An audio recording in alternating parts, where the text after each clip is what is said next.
Sebelumnya perkenalkan, saya Nurhayati dengan NIM 20231056.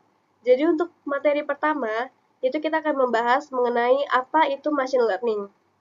Istilah machine learning pertama kali dikemukakan oleh beberapa ilmuwan matematika, seperti Adrian Mary Legend, Thomas Bayes, dan Andrei Markov pada tahun 1920-an, dengan mengemukakan dasar-dasar machine learning dan konsepnya.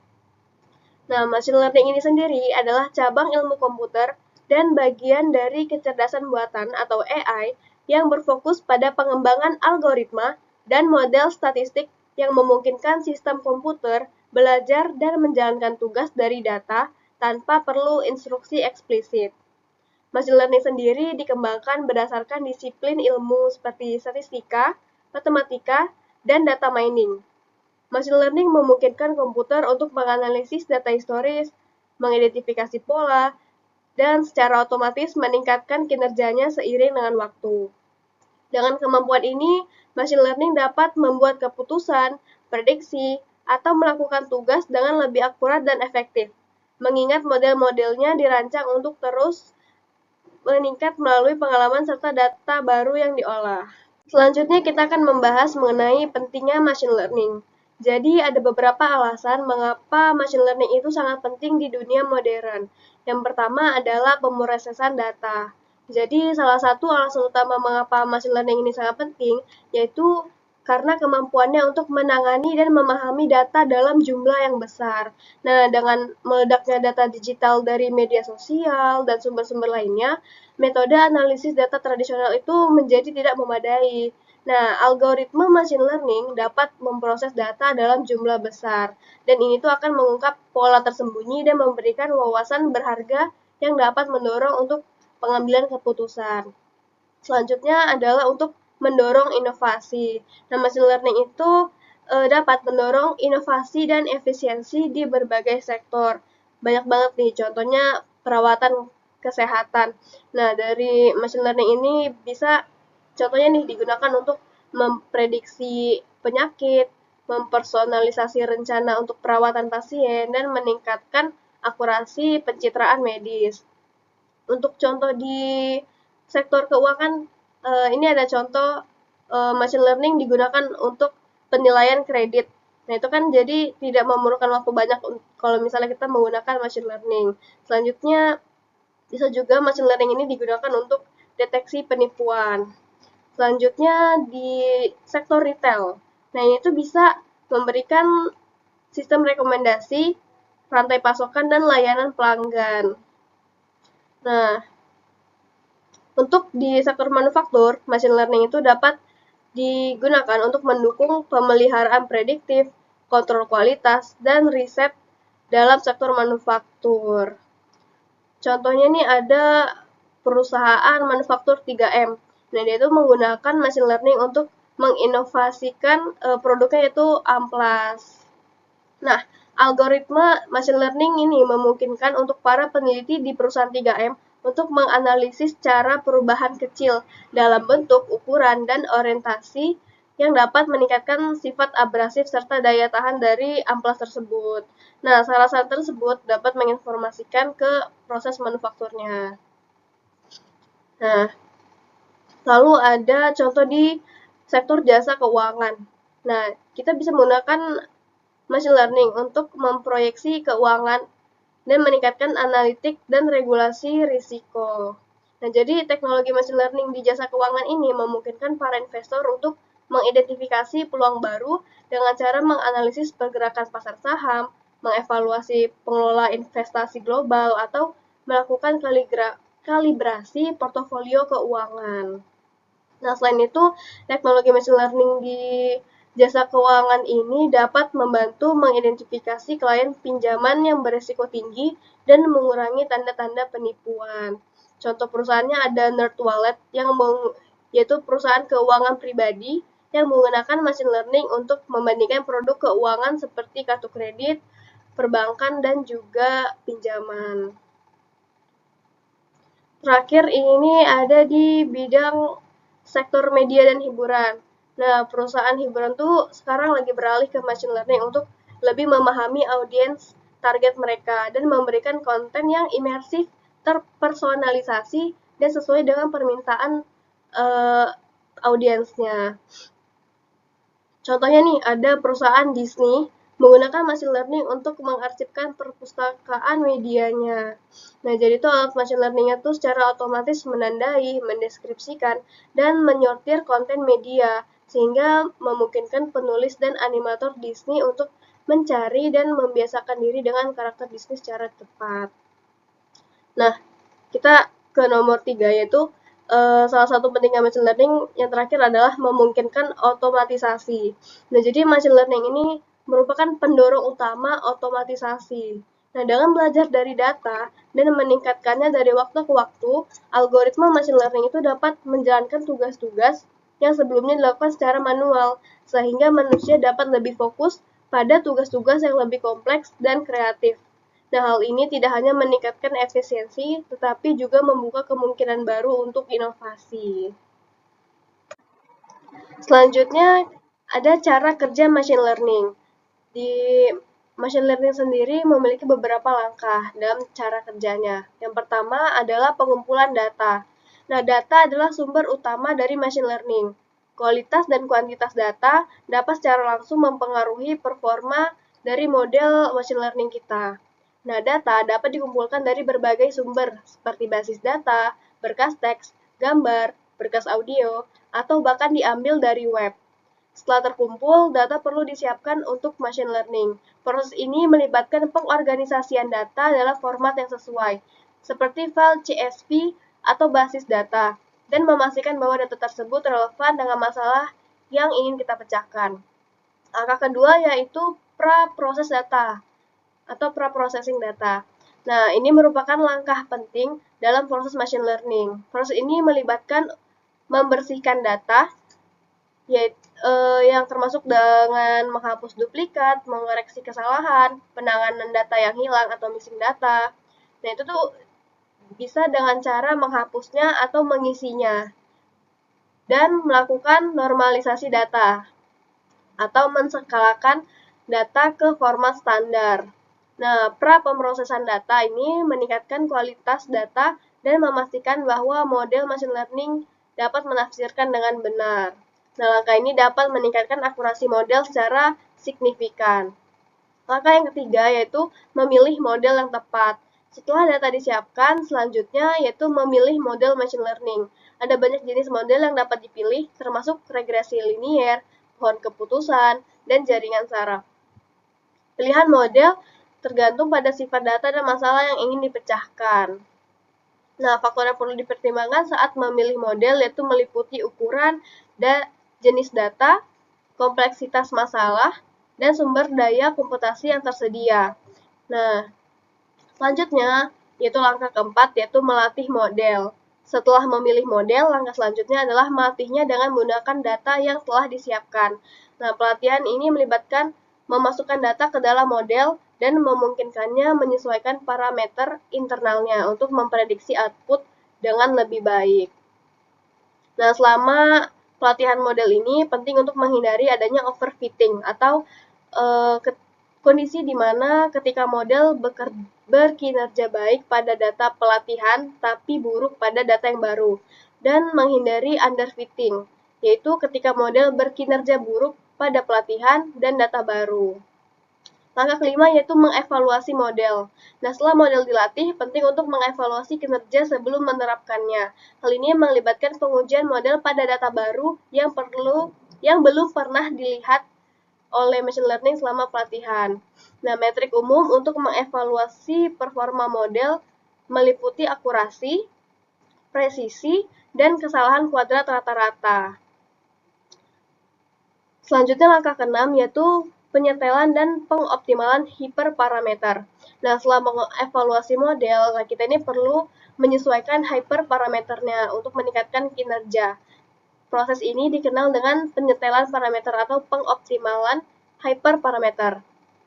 Teknik untuk penyetelan hyperparameter ini meliputi pencarian grid dan validasi silang. Untuk langkah yang terakhir, yaitu prediksi dan penerapan. Setelah model dilatih dan dioptimalkan, model siap untuk membuat prediksi pada data baru. Proses ini melibatkan pemasukan data baru ke dalam model dan penggunaan output model untuk pengambilan keputusan atau analisis lebih lanjut. Nah, penerapan model melibatkan pengintegrasian ke dalam lingkungan produksi tempat model dapat memproses data dunia nyata dan memberikan wawasan waktu nyata. Nah, proses ini sering dikenal sebagai machine learning operation. Selanjutnya akan dilanjutkan oleh teman saya. Oke, selanjutnya di sini saya Ceviala Saira, NIM 231014, akan melanjutkan materi yaitu mengenai supervised learning. Nah, jadi supervised learning itu adalah metode yang digunakan oleh machine learning di mana model tersebut dilatih menggunakan data yang berlabel. Nah, model supervised learning ini lebih berfokus dalam mempelajari hubungan antara data input dan juga outputnya. Model supervised learning itu biasanya digunakan untuk memprediksi waktu penerbangan berdasarkan sebuah parameter tertentu, misalnya kondisi cuaca, lalu lintas bandara, jam penerbangan, dan yang lainnya. Di supervised learning ini memiliki 4 ciri-ciri. Yang pertama, jadi setiap contoh data itu dilatih memiliki label ataupun kelas yang sudah ditentukan sebelumnya. Jadi data itu sudah ada label-labelnya. Yang kedua, terdapat hubungan antara fitur ataupun atribut yang ada dalam data dengan labelnya itu. Nah, yang ketiga, terdapat tujuan yang jelas dalam melakukan prediksi atau klasifikasi. Yang keempat, di dalam data supervised learning itu seringkali harus diverifikasi ataupun dilabeli secara manual oleh manusia. Jadi kita membeli label dahulu, baru diolah di supervised learning. Nah, supervised learning itu biasanya digunakan dalam membuat model machine learning dalam dua masalah. Yang pertama itu regresi. Jadi ketika variabel outputnya itu berupa nilai numerik seperti rupiah maupun berat-berat gitu. Yang kedua ada klasifikasi. Jadi supervised learning itu menentukan kelas di setiap variabel yang diinputnya seperti hitam atau putih, apel atau kucing maupun kucing serta kelinci. Selanjutnya itu ada unsupervised learning. Nah, jadi unsupervised learning itu adalah pendekatan di mana model dilatih dengan data yang tidak memiliki label atau target. Unsupervised learning itu lebih membantu untuk menemukan pola maupun hubungan baru dalam data mentah tanpa label. Nah, supervised learning itu biasanya digunakan untuk analisis data eksploratif serta tugas pengelompokan, seperti misalnya mendeteksi anomali, visualisasi dalam big data, maupun segmentasi pelanggan. Di unsupervised learning tersebut juga ada 4 ciri-ciri. Yang pertama, tidak adanya label ataupun kelas yang sudah ditentukan sebelumnya. Yang kedua tuh, model mencoba untuk menemukan pola-pola ataupun struktur tersembunyi dalam data tersebut tanpa bantuan eksternal. Yang ketiga, tidak adanya tujuan spesifik dalam menentukan atau dalam melakukan analisis atau prediksi. Yang keempat itu tidak memerlukan proses labeling atau verifikasi manual oleh manusia. Jadi kalau di unsupervised learning ini benar-benar kita nggak perlu melabeli karena memang nggak perlu label gitu. Nah, dari contoh penggunaan atau penggunaan penanganan masalahnya itu yang pertama ada clustering atau gitu mengelompokkan pelanggan berdasarkan pola pembelian. Itu contohnya. Dimensionality reduction atau mengurangi dimensi data untuk visualisasi atau pra-pemrosesan. Perkenalkan, nama saya Muhammad Rahil Haki akan mempresentasikan algoritma dan teknik dasar. Jadi dalam algoritma dan teknik dasar itu ada algoritma pencarian. Nah, algoritma pencarian itu ada pencarian mendalam sama pencarian lebar. Nah, untuk pencarian mendalam itu depth first search atau DFS. Algoritma pencarian ini mengeksplorasi cabang sampai dalam sebelum beralih ke cabang lain. Nah, untuk pencarian breadth first search atau BFS ini mengeksplorasi semua node pada level tertentu sebelum ke level berikutnya. Nah, selanjutnya ada algoritma heuristik, ada hazard sama hill climbing. Jadi untuk algoritma hazard ini pencarian yang menggunakan fungsi heuristik untuk menemukan jalur optimal. Nah, untuk hill climbing ini tuh yang mendekati solusi dengan menaiki bukit nilai sampai menemukan puncak. Nah, yang terakhir ada algoritma optimalisasi untuk algoritma pencarian. Yang pertama itu ada simulated annealing, itu teknik yang menghindari lokal optimum dengan simulasi proses pendinginan. Yang Selanjutnya ada genetic algorithm. Ini algoritma yang meniru proses evaluasi untuk mencari solusi optimal. Nah, selanjutnya untuk machine learning itu ada pembelajaran terawasi, tak terawasi, dan pembelajaran penguatan. Nah, untuk terawasi ini namanya adalah supervised learning. Jadi pelatihan ini menggunakan model data berlabel gitu. Contohnya kayak algoritmanya regresi linear, linear snakeboard, decision tree, random forest. Nah, untuk pembelajaran tak terawasi atau nama lainnya unsupervised learning ini menggunakan model pelatihan menggunakan data tanpa label. Contohnya kayak algoritma K-means, clustering, hierarchical clustering, sama principal component analysis atau PCA. Nah, terus ada pembelajaran penguatan atau reinforcement learning. Pendekatan belajar ini melalui trial and error. Contohnya kayak Q-learning, Deep Q-works, atau DQN. Nah, untuk selanjutnya dalam algoritma pencarian itu ada gradien descent dan variannya. Nah, algoritma ini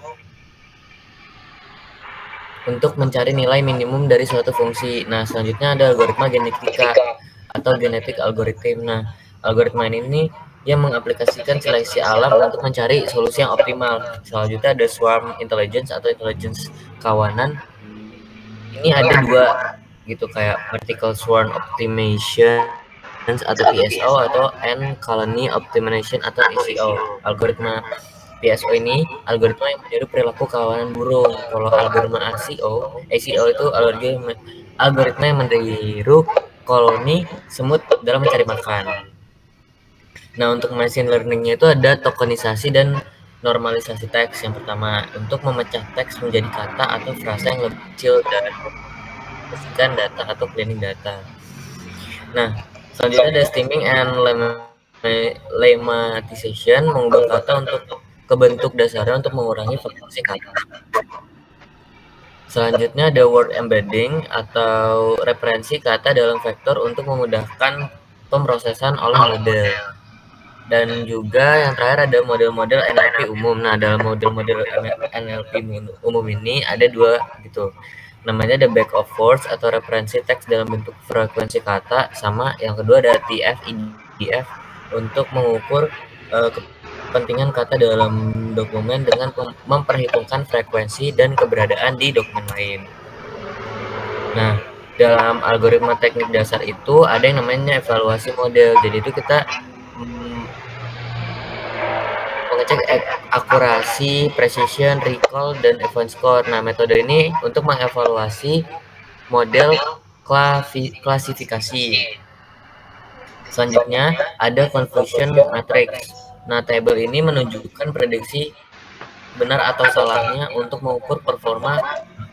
Yang ketiga ada mean squared error atau MSE atau root mean squared error atau RMSE. Ini digunakan dalam evaluasi model regresi. Nah, yang terakhir ada ROC, AUC, curve. Jadi ini tuh grafik yang mengevaluasi kemampuan klasifikasi model.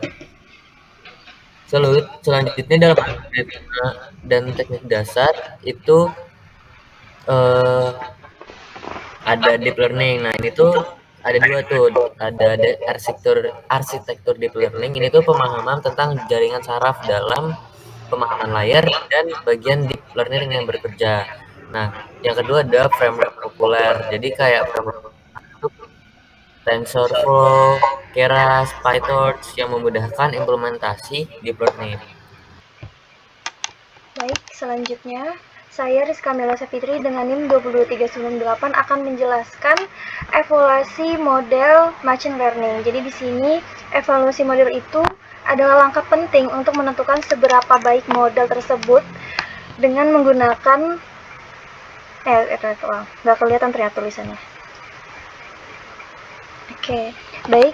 Saya Rizka Melisa Fitri dengan NIM 2310668 akan mempresentasikan evaluasi model machine learning. Jadi, evaluasi model sendiri adalah langkah penting untuk menentukan seberapa seberapa baik model bekerja dengan menggunakan metrik tertentu. Nah, kita bisa bayangin punya robot pintar yang tugasnya itu bisa milih buah.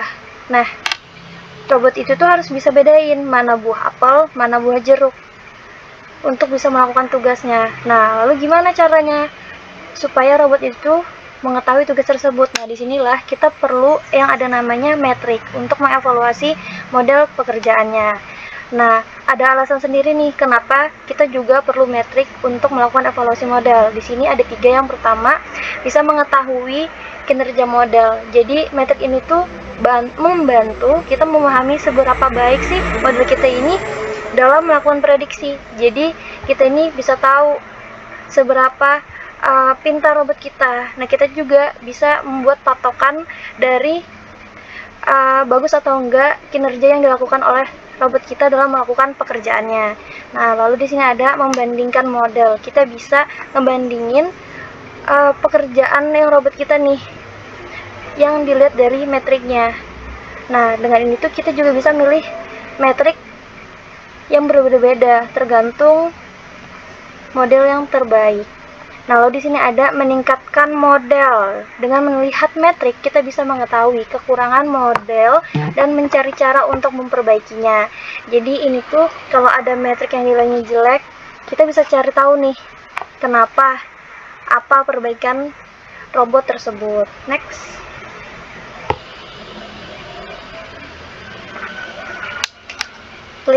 Next slide. Ya, next.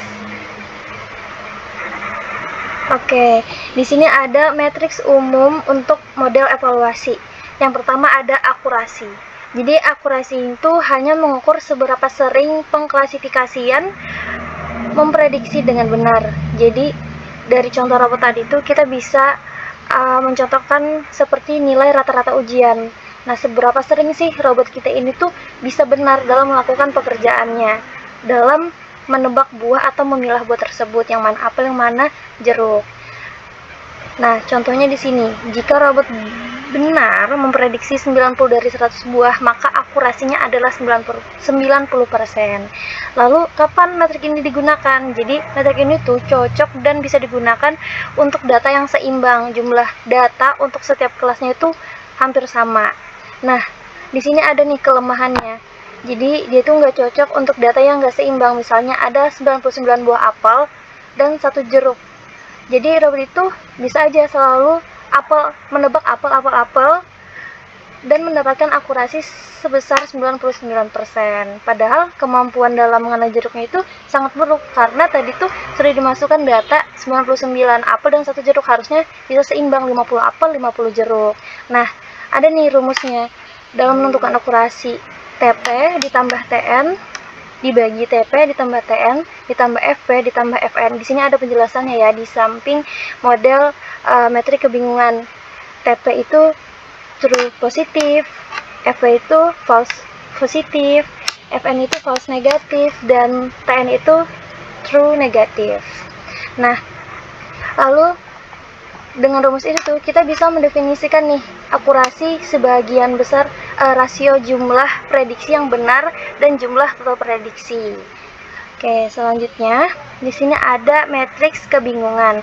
Jadi di sini confusion matrix didefinisikan sebagai tabel yang sering digunakan untuk menggambarkan kinerja model klasifikasi pada serangkaian data uji yang nilai sebenarnya ketahui, dan sangat berguna untuk mengukur kurva, recall, precision, akurasi, dan AUC, ROC.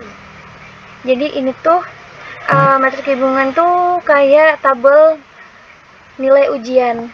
Tabel ini tuh nunjukin banyaknya robot kita benar dan salah dalam menebak setiap jenis buah yang ada. Nah, di sini tuh tadi ada TP, FP, FN, TN. Nah, contoh-contohnya nih.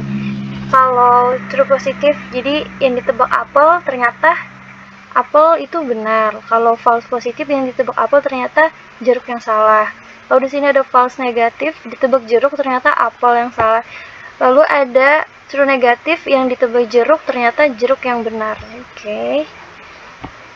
Selanjutnya, next.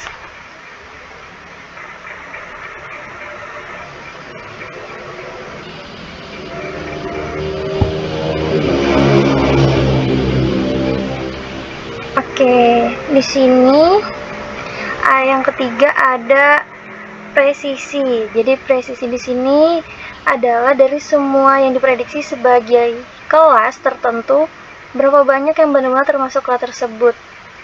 Jadi mungkin ini tuh kayak tingkat kepercayaan diri robot tersebut bisa menebak buah itu apel atau jeruk. Jadi seberapa yakin sih dia kalau buah itu tuh bisa dibilang ini tuh apel, ternyata memang apel, kayak gitu. Nah, ada juga nih rumusnya. Rumus presisi tersebut, true positif dibagi true positif ditambah false positif. Jadi kayak TP dibagi TP ditambah FP.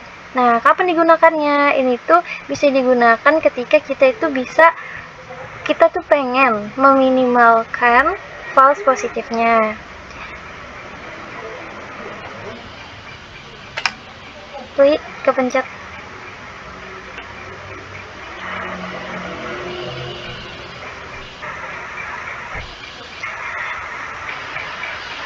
Nah, kapan digunakan? Jadi itu penting ketika kita ingin meminimalkan false positifnya. Misalnya nih dalam deteksi spam. Nah, kita itu nggak pengen punya banyak email penting yang tertandai sebagai spam. Nah, lalu ada recall, jadi ada ingatan. Jadi ingatan itu dari semua data yang sebenarnya termasuk dalam kelas tertentu, berapa banyak yang berhasil diprediksi oleh model matrik tersebut. Jadi recall ini itu kayak kemampuan robot itu bisa menemukan semua apel. Jadi seberapa banyak apel yang bisa berhasil dia temukan. Nah, di sini juga ada rumus recall sendiri. Di sini ada true positif dibagi true positif ditambah false negatif. Ini kebalikan dari presisi. Kalau presisi kan tadi ditambah false positif, kalau di sini ditambah false negatif. Nah, itu kapan digunakan? Jadi itu penting ketika kita pengen meminimalkan false negatifnya. Misalnya nih, dalam deteksi penyakit kita nggak mau melewatkan kasus yang positif. Kayak soalnya ada F1 score. Jadi itu nilai rata-rata harmonik antara presisi dan recall. Jadi ini tuh kayak ngasih kita gambaran keseluruhan tentang kinerja robot. Nah, kapan digunakan? Ini ada rumusnya sebelumnya. Jadi F1 ini tuh sama dengan 2 dikali presisi dikali recall dibagi presisi ditambah recall. Nah, lalu kapan digunakannya? Ini tuh bisa memberikan gambaran keseluruhan tentang kinerja model, terutama ketika kita tuh pengen menyeimbangkan antara presisi dan recall tersebut. Oke, sesuai dengan pengertiannya ya. Lalu di sini ada AUC, area under the curve, dan ROC, receiver operator karakteristik. Jadi ini tuh karakteristik operator penerima adalah kurva probabilitas yang menplot TPR tingkat positif benar terhadap EPR tingkat positif palsu pada berbagai nilai ambang batas dan memisahkan sinyal dan gangguan. Jadi itu agak rumit ya pengertiannya. Ini intinya itu dia ngukur seberapa baik kinerja robot itu tuh bisa membedakan antara apel dan jeruk. Oke, lalu kalau area under the curve ini tuh ukuran kemampuan pengklasifikasian untuk membedakan nih antar kelas. Jadi grafik kita itu cukup menyebutkan area kurva ABDE dan sumbu X dan Y-nya. Oke, jadi kesimpulan dari kedua AUC dan ROC ini tuh semakin besar nilai AUC-nya, semakin baik kemampuan model dalam membedakan antara kelas positif dan negatifnya. Nah, dari keenam matriks yang digunakan ini ada 6 yang sudah saya sebutkan, dan ini tuh penting untuk mengukur kinerja model machine learning. Dengan memahami berbagai model ini tuh kita bisa memilih nih yang mana sih yang paling sesuai dengan kebutuhan kita. Oke, mungkin itu saja dari kelompok kami. Apabila ada pertanyaan silahkan tinggalkan di kolom komentar. Saya akhiri. Wassalamualaikum warahmatullahi wabarakatuh. Next, terima kasih.